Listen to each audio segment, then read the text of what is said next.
Chapter 7. The Levitating Saint. I saw a yogi remain in the air, several feet above the ground, last night at a group meeting. My friend, Upendra Mohan Chaudhary, spoke impressively. I gave him an enthusiastic smile. Perhaps I can guess his name. Was it Bhaduri Mahashaya, of Upper Circular Road? Upendra nodded, a little crestfallen not to be a news bearer. My inquisitiveness about saints was well known among my friends, they delighted in setting me on a fresh track. The yogi lives so close to my home that I often visit him. My words brought keen interest to Upendra's face, and I made a further confidence. I have seen him in remarkable feats. He has expertly mastered the various pranayamas of the ancient eightfold yoga outlined by Patanjali. Once Bhaduri Mahashya performed the Bhastrika Pranayam before me with such amazing force that it seemed an actual storm had arisen in the room. Then he extinguished the thundering breath and remained motionless in a high state of superconsciousness. The aura of peace after the storm was vivid beyond forgetting. I heard that the saint never leaves his home. Upendra's tone was a trifle incredulous. Indeed, it is true. He has lived indoors for the past 20 years. He slightly relaxes his self-imposed rule at the times of our holy festivals, when he goes as far as his front sidewalk. The beggars gather there, because Saint Bhaduri is known for his tender heart. How does he remain in the air, defying the law of gravitation? A yogi's body loses its grossness after use of certain pranayamas. Then it will levitate or hop about like a leaping frog. Even saints who do not practice a formal yoga have been known to levitate during a state of intense devotion to God. I would like to know more of this sage. Do you attend his evening meetings?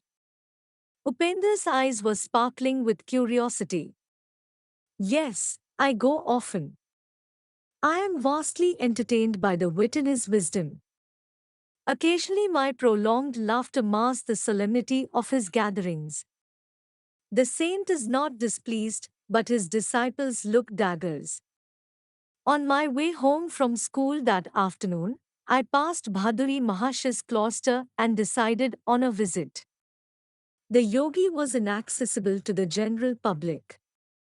A lone disciple, occupying the ground floor, guarded his master's privacy. The student was something of a martinet. He now inquired formally if I had an engagement. His guru put in an appearance just in time to save me from summary ejection. Let Mukunda come when he will. The sage's eyes twinkled. My rule of seclusion is not for my own comfort, but for that of others. Worldly people do not like the candor which shatters their delusions. Saints are not only rare but disconcerting. Even in scripture, they are often found embarrassing. I followed Bhaduri Mahashya to his austere quarters on the top floor, from which he seldom stirred. Masters often ignore the panorama of the world's ado, out of focus still centered in the ages. The contemporaries of a sage are not alone those of the narrow present. Maharishi, you are the first yogi I have known who always stays indoors. God plants his saints sometimes in unexpected soil, lest we think we may reduce him to a rule. The sage locked his vibrant body in the lotus posture.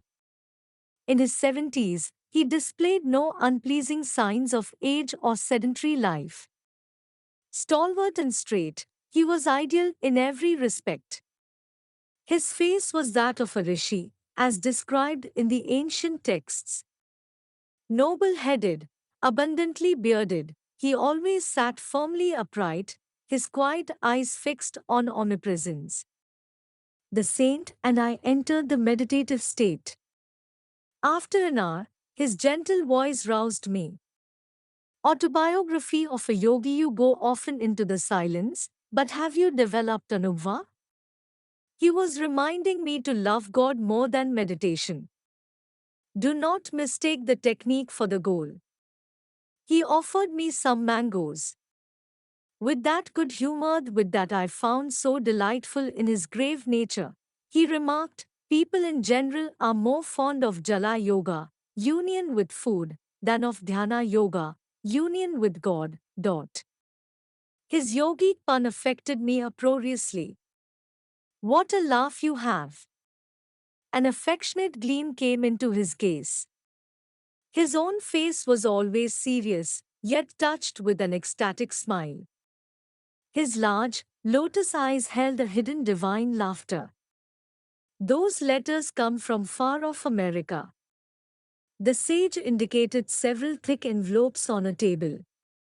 I correspond with a few societies there whose members are interested in yoga. They are discovering India anew, with a better sense of direction than Columbus. I am glad to help them.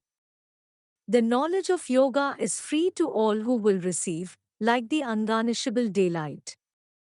What Rishis perceived as essential for human salvation need not be diluted for the West. Alike in soul though diverse in outer experience, neither West nor East will flourish if some form of disciplinary yoga be not practiced. The saint held me with his tranquil eyes. I did not realize that his speech was a veiled prophetic guidance. It is only now, as I write these words, that I understand the full meaning in the casual intimations he often gave me that someday I would carry India's teachings to America. Maharishi, I wish you would write a book on yoga for the benefit of the world. I am training disciples. They and their students will be living volumes, proof against the natural disintegrations of time and the unnatural interpretations of the critics. Bhaduri's wit put me into another gale of laughter. I remained alone with the yogi until his disciples arrived in the evening.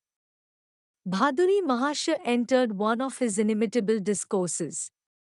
Like a peaceful flood, he swept away the mental debris of his listeners, floating them Godward. His striking parables were expressed in a flawless Bengali. This evening Bhaduri expounded various philosophical points connected with the life of Mirabai, a medieval Rajputani princess who abandoned her court life to seek the company of sadhus. One great sannyasi refused to receive her because she was a woman. Her reply brought him humbly to her feet. Tell the master, she had said, that I did not know there was any male in the universe save God. Are we all not females before him? Mirabai composed many ecstatic songs, which are still treasured in India. I translate one of them here. If by bathing daily God could be realized sooner, would I be a whale in the deep? If by eating roots and fruits he could be known gladly, would I choose the form of a goat? If the counting of rosaries uncovered him, I would say my prayers on mammoth beads. If bowing before stone images unveiled him a flinty mountain, I would humbly worship. If by drinking milk the Lord could be imbibed, many calves and children would know him. If abandoning one's wife would summon God, would not thousands be eunuchs? Mirabai knows that to find the Divine One, the only indispensable is love. Several students put rupees in Bhaduri's slippers which lay by his side as he sat in yoga posture. This respectful offering, customary in India, indicates that the disciple places his material goods at the Guru's feet. Grateful friends are only the Lord in disguise, looking after his own. Master, you are wonderful. A student, taking his leave, gazed ardently at the patriarchal sage. You have renounced riches and comforts to seek God and teach us wisdom. It was well known that Bhaduri Mahasya had forsaken great family wealth in his early childhood, when single-mindedly he entered the yogic path. You are reversing the case. The saint's face held a mild rebuke. I have left a few paltry rupees, a few petty pleasures, for a cosmic empire of endless bliss. How then have I denied myself anything? I know the joy of sharing the treasure. Is that a sacrifice? The short sighted worldly folk are verily the real renunciates. They relinquish an unparalleled divine possession for a poor handful of earthly toys. I chuckled over this paradoxical view of renunciation, one which puts the cap of Croesus on any saintly beggar, whilst transforming all proud millionaires into unconscious martyrs. The divine order arranges our future more wisely than any insurance company. The Master's concluding words were the realized creed of his faith. The world is full of uneasy believers in an outward security. Their bitter thoughts are like scars on their foreheads. The one who gave us air and milk from our first breath knows how to provide day by day for his devotees. I continued my after-school pilgrimages to the saint's door. With silent zeal he aided me to attain Anubhava. One day he moved to Ram Mohan Roy Road, away from the neighborhood of my Gurpur Road home. His loving disciples had built him a new hermitage, known as Nagendra Math. Although it throws me ahead of my story by a number of years, I will recount here the last words given to me by Bhaduri Mahashaya. Shortly before I embarked for the West, I sought him out and humbly knelt for his farewell blessing. Son, go to America. Take the dignity of Hoary India for your shield. Victory is written on your brow. The noble distant people will well receive you.